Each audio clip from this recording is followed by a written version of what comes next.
Buongiorno da Sicilia 24, questi titoli dei principali servizi di oggi.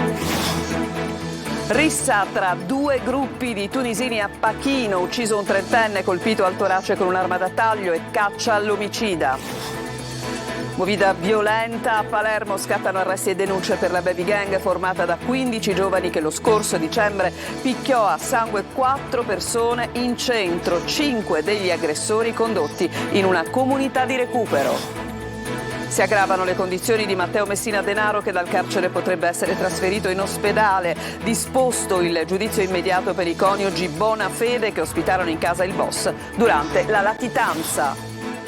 La Croce Rossa fa il punto sulle attività avviate nell'hotspot di Lampedusa a pochi giorni dall'affidamento della gestione del centro di prima accoglienza. L'impegno su condizioni sanitarie e trasferimento dei migranti per allentare l'emergenza. Controlli e sequestri dei NAS nella giornata mondiale della sicurezza alimentare, scoperti a Catania carni provenienti dalla Romania, a rischio peste suina e gamberi della Louisiana altamente infestanti.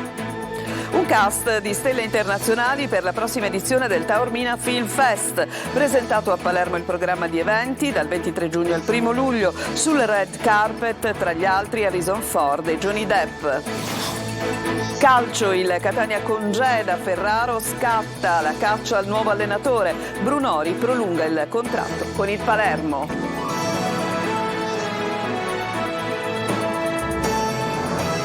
Ancora ben trovati, un trentenne tunisino è stato ucciso nella notte nel centro di Pachino. Siamo nel Siracusano, un omicidio molto probabilmente scaturito da una rissa tra due gruppi di connazionali. Dai carabinieri c'è il massimo riservo. Sentiamo Francesco Aloi.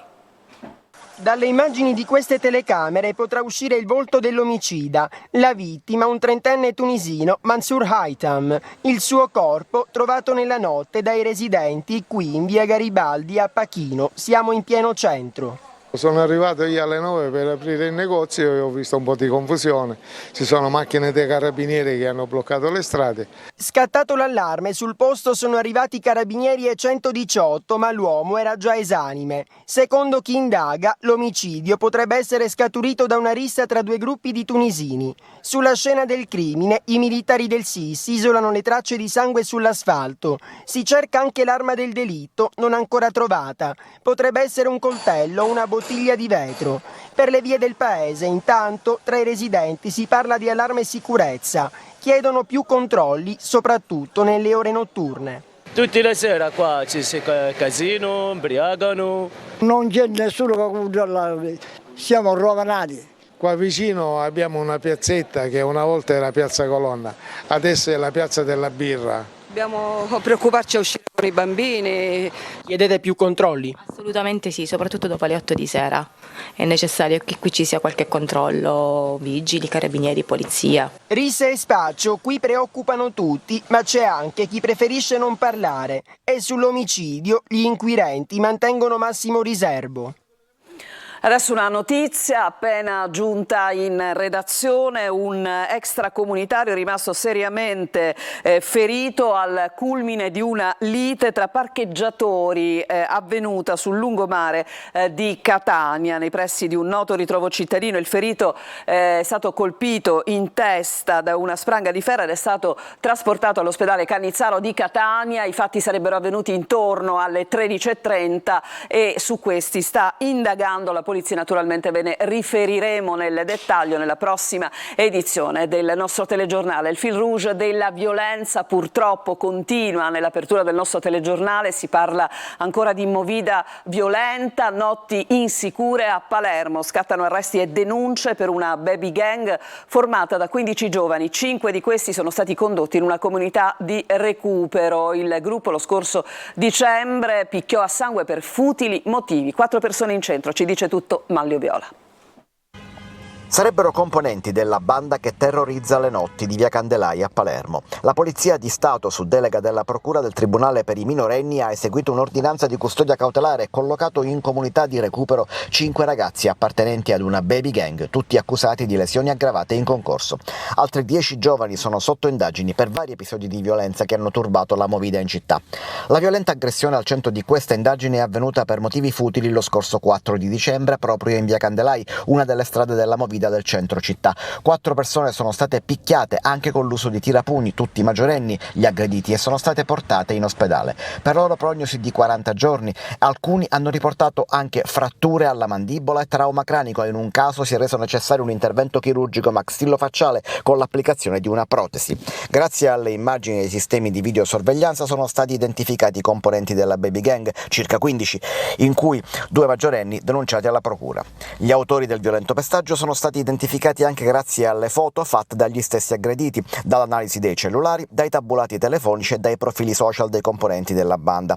Sono state inoltre eseguite perquisizioni e sequestri di apparati radiomobili a carico di altri 8 minorenni indagati per il medesimo reato, ma non destinatari di questo provvedimento restrittivo.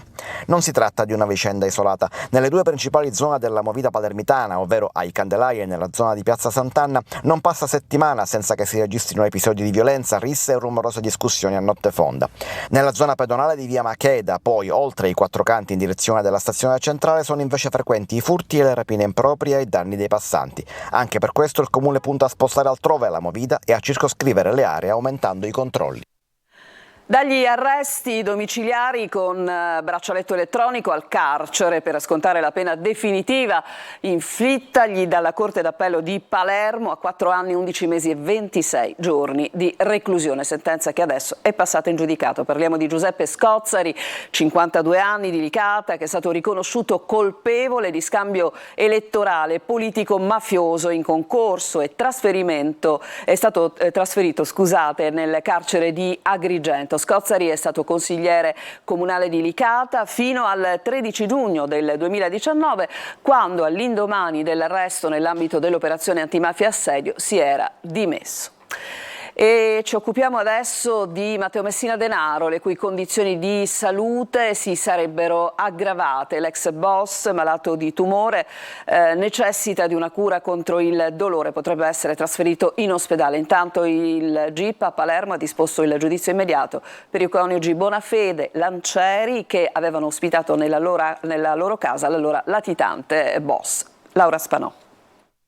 Pare ci sia un aggravamento nelle condizioni di salute di Matteo Messina Denaro, rinchiuso al 41 bis nel carcere dell'Aquila. Le terapie di chemio finora somministrate quindi potrebbero non bastare, sarebbe necessaria anche una cura contro il dolore e per questo si pensa ad un ricovero in ospedale. Intanto il GIP di Palermo Antonella Consiglio, accogliendo la richiesta della DDA di Palermo, ha disposto per i coniugi Emanuele Bonafede e Lorena Lancieri il giudizio immediato. L'udienza è stata fissata il 10 luglio a Marsala. Bonafede e la moglie Lancieri sono stati arrestati per favoreggiamento aggravato dall'avere agevolato Cosa Nostra e procurati in osservanza della pena. I coniugi hanno 20 giorni di tempo per chiedere in alternativa il giudizio abbreviato. Le prove raccolte dalla Procura Antimafia di Palermo a carico dei coniugi Bonafede e Lancieri sono più che sufficienti per dimostrare in un processo l'accusa che li ha portati in carcere.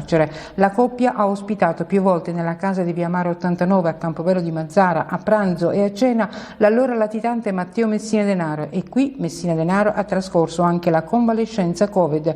Con la donna, nome in codice Diletta, aveva creato un rapporto speciale e intimo che aveva finito per ingelosire Laura Bonafede, pure lei finita in carcere. Era Lorena Lancieri a fare da tramite fra Messina Denaro e Laura Bonafede per la consegna della posta.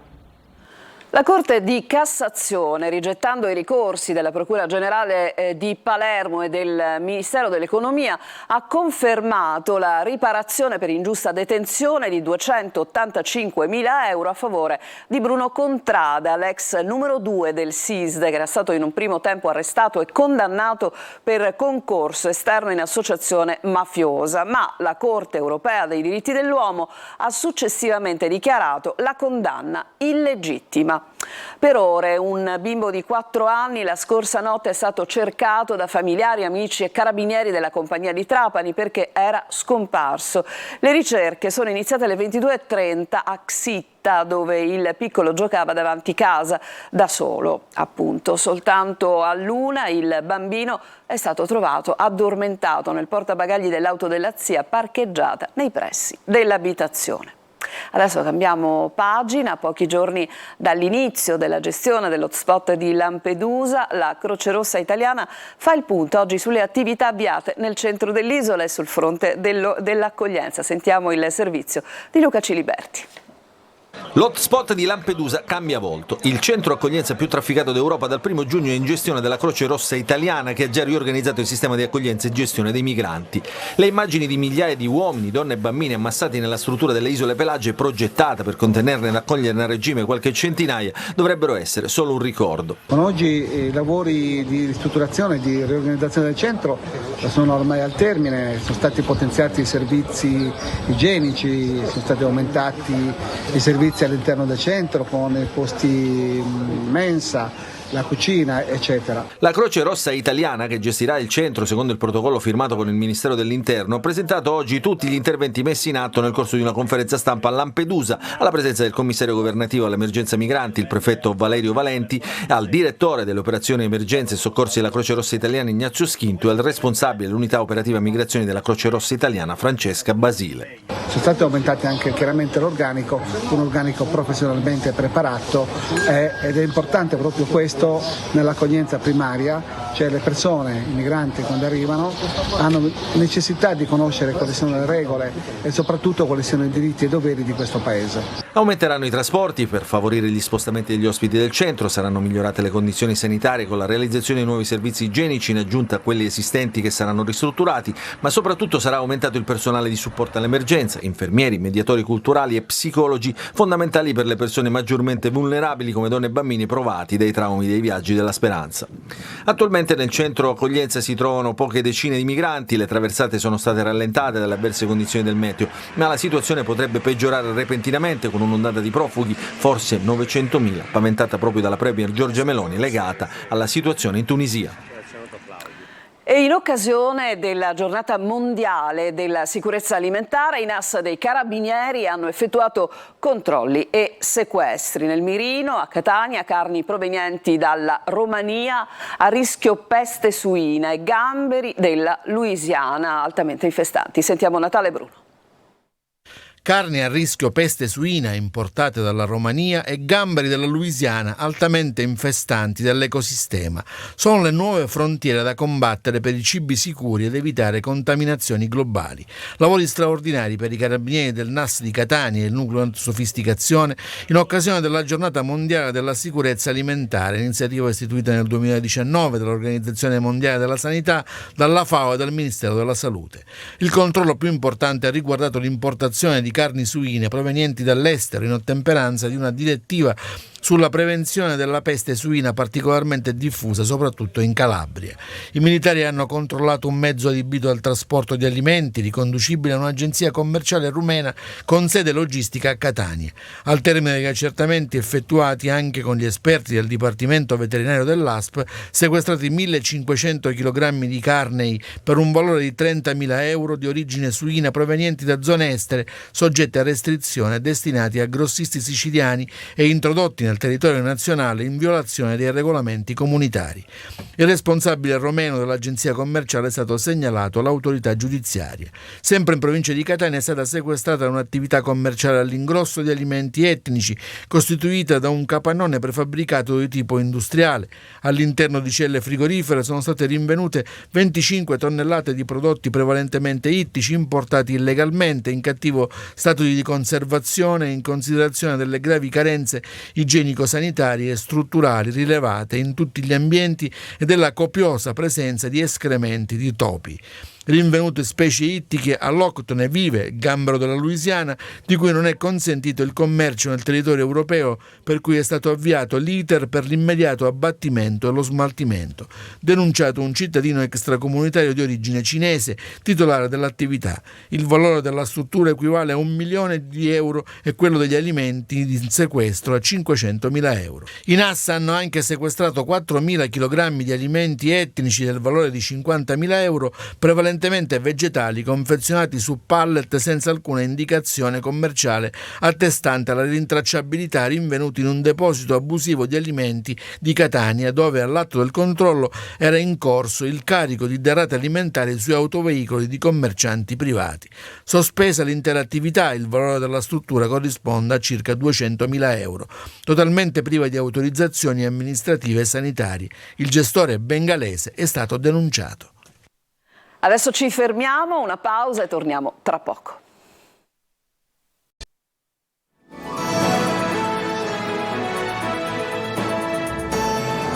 Seconda parte del nostro telegiornale dedicato allo spettacolo. Questa mattina alla Regione, a Palermo, è stato presentato il Taormina Film Fest edizione 2023. Tra le stelle hollywoodiane annunciate Harrison Ford e Johnny Depp. Sentiamo Marco Gullà.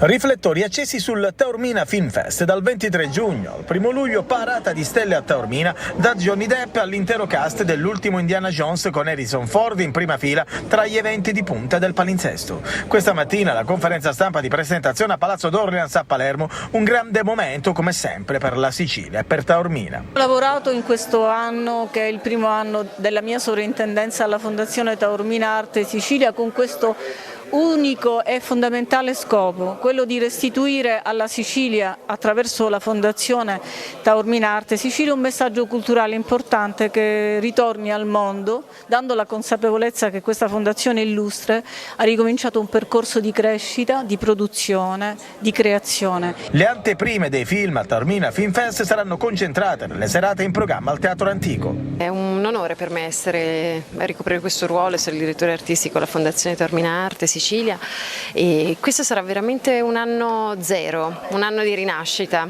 per la Fondazione, che finalmente tornerà a produrre, che finalmente tornerà anche ad avere dei nomi di assoluto rilievo tutti assieme nella stessa stagione. Anzi, devo dire la verità, tutti questi nomi della lirica, per esempio, nella stessa stagione a Taormina non si sono mai visti. Ovviamente il festival è un importante gancio turistico, tantissime le presenze previste. Siamo davvero soddisfatti di questo cartellone che la Fondazione Taormina Arte è riuscita a produrre per questa stagione estiva. Tra l'altro molti eventi, diciamo, di una certa importanza, di lirica, prosa, che certamente richiameranno quei viaggiatori, quei turisti, soprattutto esteri. Per il presidente della regione Renato Schifani un grande momento per la Sicilia, sempre più in prima fila anche sui festival internazionali. Adesso andiamo a Catania, ci occupiamo di teatro. È stato presentato il cartellone 2023-2024 degli spettacoli del Teatro Stabile di Catania. Il teatro mira anche a coinvolgere le scuole con spettacoli ad hoc. Tra i grandi nomi in cartellone l'attrice Elina Sastri, protagonista delle Nozze di sangue di Garcia Lorca, e Emanuela Corsi. 15 spettacoli a Sala Verga, 12 a Sala Futura, 4 formule di abbonamento e un progetto scuola composto da 3 spettacoli e matinè. Sono i numeri della grande stagione 2023-2024 del Teatro Stabile di Catania.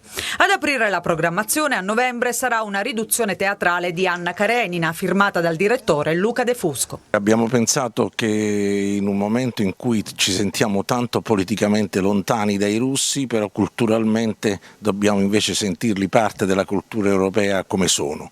E poi abbiamo scelto Anna Karenina anche perché è una grande storia, è un grande romanzo, e la nostra stagione, fatta di diverse scelte di abbonamenti che seguono i diversi gusti del pubblico, appunto pensa di essere la prima stagione del dopo Covid a tutti gli effetti, e quindi grande, speriamo, anche come afflusso del pubblico. Tra gli attori in scena durante la stagione Galatea Ranzi, Lucia Lavia, Maria Paiato, Isabella Aragonese, Catanese, Emilio Solfrizzi, il grande Tuccio Musumeci e la poliedrica Lina Sastri. La Sicilia fa parte del mio cuore, ci vengo spessissimo con i miei spettacoli, quindi per me è un ritorno molto felice. Lina Sastri sarà la protagonista a fine gennaio di Nozze di sangue, opera del poeta e drammaturgo spagnolo Federico García Lorca, firmata dal regista Luis Pascal. Ho tentato di fare un'operazione a rischio, però ci sono tante cose fra la Sicilia e la Spagna, il sud, García Lorca del sud, questo sangue caldo, questo modo di esprimersi, questi paesi chiusi, questi rapporti di famiglia così violenti a volte, che sono esattamente uguali. Debutto speciale alla presentazione del cartellone del neosindaco Enrico Trantino, che ha ricordato la grande tradizione teatrale catanese e non solo. Il nostro teatro ha una sua valenza storica nel panorama italiano intero. Siamo riusciti nel passato a inventarci, grazie alle opere di Verga, di Martoglio, ciò che poi sarebbe stato preso, rubato da tutti quanti i teatri d'Italia, non solo d'Italia. Le nostre tradizioni sono note a tutti, adesso dobbiamo cercare di approfittare del momento straordinariamente favorevole perché il teatro diventa anche attrazione di turismo. Tra i protagonisti del cartellone anche il celebre attore Leo Gullotta, punta di diamante della stagione nella Sala Futura, la più piccola del Teatro Stabile.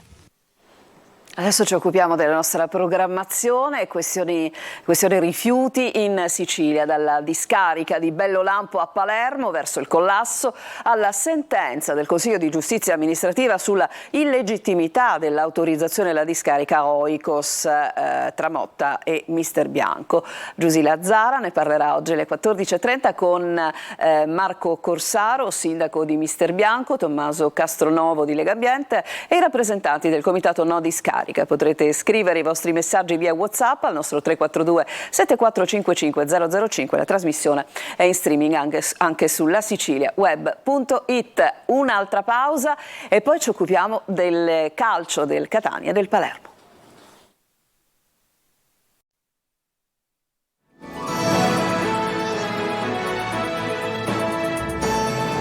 Tornati in studio, ultima parte di Sicilia 24, il calcio con il Catania che si separa da Ferraro ed è alla ricerca di un nuovo allenatore con tanti nomi nel taccuino di Laneri. Il Palermo invece riparte dai gol di Brunori che prolunga fino al 2027 e lavora per rafforzare l'organico. In difesa si punta tutto su Lucioni. Tonino De Mana. Arriva il patron Pelligra e parte Giovanni Ferraro. Il tecnico della promozione saluta con un bilancio più che soddisfacente: 29 vittorie, 5 pareggi e 3 sconfitte in 37 partite disputate. Numeri importanti che non sono bastati per restare al timone del Catania, che ad agosto ripartirà dalla Serie C con l'obiettivo di tornare tra i cadetti. È un comunicato diramato nel tardo pomeriggio di ieri a sancire la separazione nell'aria ormai da tempo, sin dalla Pool Scudetto, quando il tecnico di Vico Equense si presentò davanti ai nostri microfoni visibilmente commosso. A volte siamo troppo superficiali a condannare una persona e questo mi dispiace perché davvero sono state tante notti insonni che abbiamo fatto insieme allo staff solo per questa maglia e per raggiungere questo obiettivo. Le sue parole e gli occhi lucidi lasciavano presagire quel che in realtà è accaduto. Il dopo Ferraro è già cominciato, il Catania sfoglia la Margherita alla ricerca del nuovo condottiero, tanti nomi accostati alla panchina rossazzurra, Tabiani, Javorcic, Pazienza, Baldini, Caserta, ma il casting è lungo. Si avvicina l'ora delle scelte e l'arrivo in città di Pelligra darà il via ad una serie di operazioni che ovviamente dipenderanno dal budget da mettere sul tavolo per pianificare la nuova stagione. Mercato in stand-by, ma pronto ad essere avviato con innesti di qualità che verranno integrati ad una più che discreta base di partenza.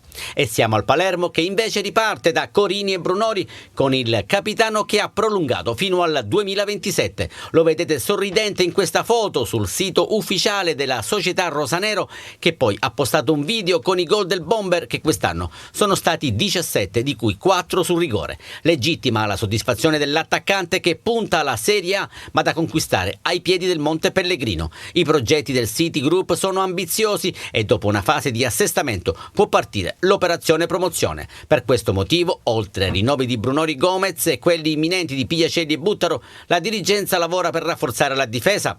40 49 gol al passivo sono stati troppi, hanno compromesso l'accesso ai play-off. Basti pensare che il Frosinone, primo, ha subito soltanto 26 reti e dal Frosinone via Lecce potrebbe arrivare Lucioni, pilastro difensivo e pupillo di Corini, pronto ad affidargli le chiavi della difesa.